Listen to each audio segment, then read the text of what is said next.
So glad you're with us here this morning. San Diego County's average gas price has dropped under $5 for the first time since March. 6 a.m. now. I'm Eric Connard. And I'm Netta Iranport. Yeah, that could be something to celebrate for a lot of people. The average gas price dropped 6 cents while most of us were sleeping. Now we're at $4.98 for a gallon of regular. CBS 8's Dana Marie McNichol live in Claremont now to explain why prices are going down. And you see that $4 behind you there, Dana Marie. Good morning. We're here in Claremont where $4.64 are really something to smile about. We've seen numbers so much higher. I'm going to break down some of those so you can really get an idea of where we are. So it has been a consecutive 19 days where prices have dropped $1.45 over the last 19 days. Now we've seen 62.4 cents lower than a month ago, but that's still 31 cents more than a year ago. Experts say prices started dropping after the governor ordered a switch to the cheaper winter blend of gas. The California Energy Commission met this week to discuss and understand why Californians paid so much more than other Americans. They reached out individually to 5 oil companies to ask them to participate in a hearing, but none of them did. The oil Commission California said they are self-sufficient and we do produce pretty much everything we need for consumers here locally. However, there is a significant unplanned outage. We do need additional supply. Now, the head of the Western States Petroleum Association says it does come down to mostly policymakers. Here's what she had to say. We have a greater tax burden.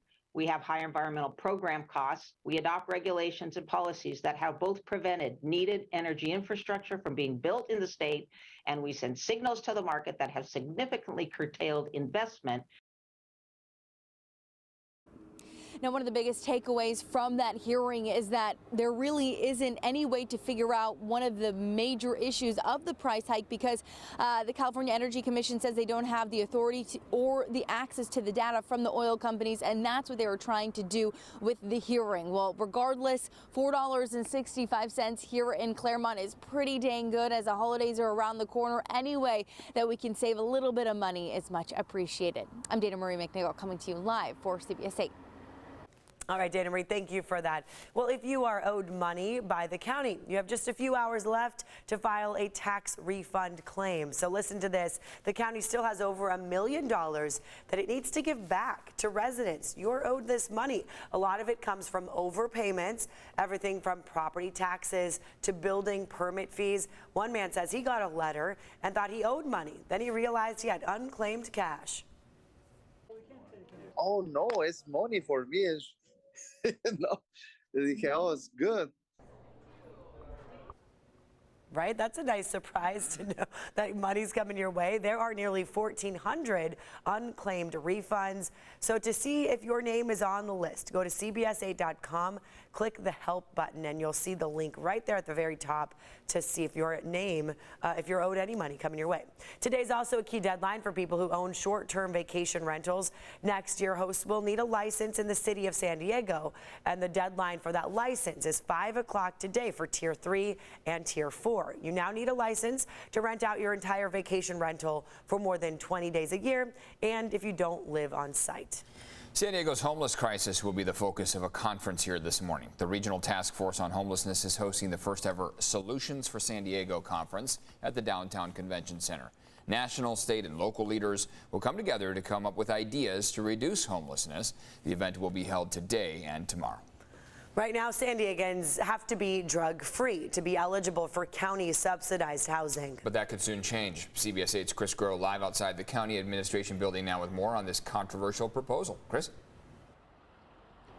Yeah, good morning. And so this would essentially reverse that zero tolerance policy that the county has for subsidized housing for those individuals applying for it. So this could mark a major change here in that policy. However, it would actually help the San Diego County supervisors, again, those in charge of following those housing, actually follow state and federal policies as well, too, because these are changes that have already been made on those levels. So technically, San Diego County sort of behind the mark, if you will. So what that means is that the state of California actually made the change that is being considered here by the county back in 2016. So 6 years ago, more than 6 years ago.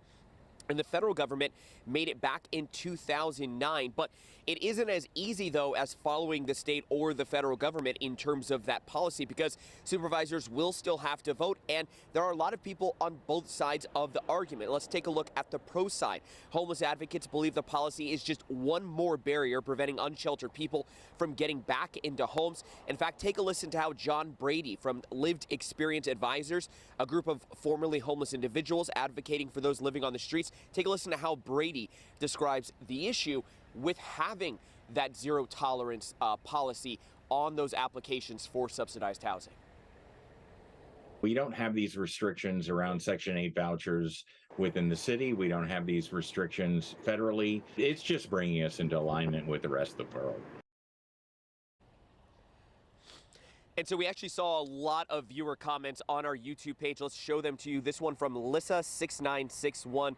She wrote in saying, yeah, let's move drug addicts into our neighborhood where our kids live and play outside. The next one from Voice of Raisin 9888 seems to me if you have money for drugs, you have money to pay full rent like the rest of us. So again, a lot of strong opinions on both sides. We do know from at least one county supervisor, that being Jim Desmond, that he says that he is against what is again called the housing first model, is opposed to the move. He says that while he wants to help those who are struggling to get off the streets and into housing, he also fears that lifting the zero tolerance policy will enable drug use and even drug dealing in county subsidized housing. The vote, of course, though, not happening just yet. That's scheduled for December 13th. Eric and Netta. All right, Chris, thanks for that update. This morning, there is a tentative deal between the University of California and its postdoctoral scholars and researchers. But the academic worker strike, not over yet. Union leaders say the agreement has their largest salary increase ever. However, those workers are not returning to campus yet in solidarity with around 36,000 graduate student employees. Wage negotiations between the UC system and grad students reportedly haven't made much progress. And today, students at universities all around the world will rally for Iran. That includes here, UC San Diego. Organizers say over 200 schools around the globe are taking part in this. Now, the local event will be held at Graffiti Art Park. That's at UCSD, starting at 11 a.m. Also, this morning, we're getting a new look at this new local mural that's supporting protesters fighting for freedom right now in Iran. So this is up at the Mideast Market that's in City Heights. People gathered there for a vigil last night, laying out those candles as you saw, all to honor the many lives who have been lost during this unrest. The message is really to send support to Iran, and we want to put all eyes on the regime right now and on the protesters of Iran to show them this is currently happening. We need to do something about this. I've had nice conversations with Tao right there. Really beautiful, talented artist. Tao Win French is her name, one of the artists behind the mural. She says she was inspired by Nika Shakarami, the teen found dead after protesting. She says she admired Nika standing up for her people.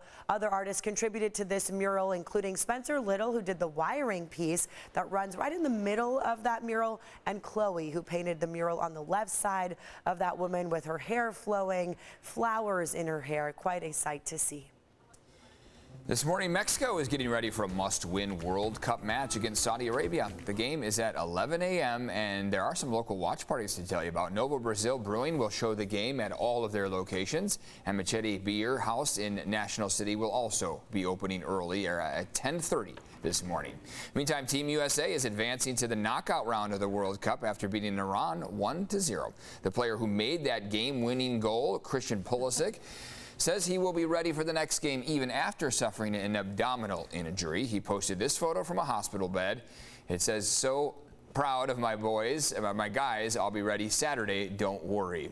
The team says his playing status is day-to-day. The U.S. plays the Netherlands on Saturday morning. There is a whited out word there. Huh.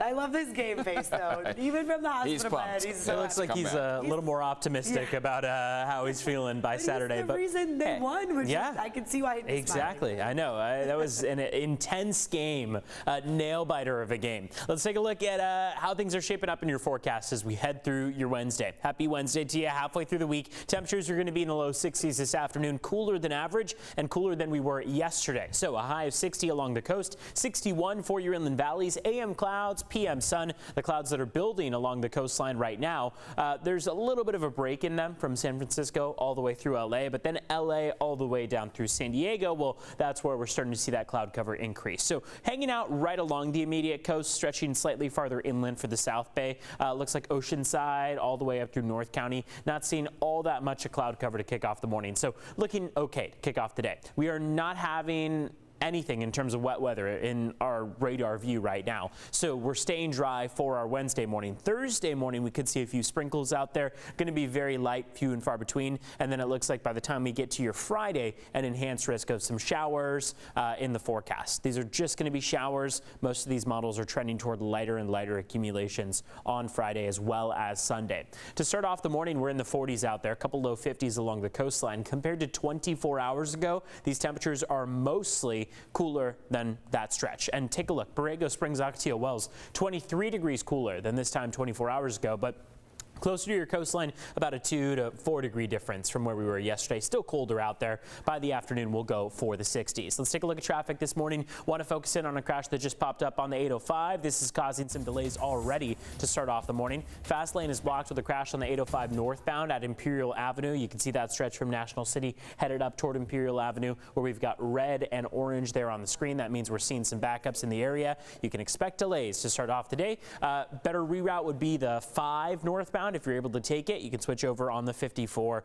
if you're in the, say, the Chula Vista area and get over to the 5 northbound, as you'll see a slightly faster commute to kick off the day. Back to you.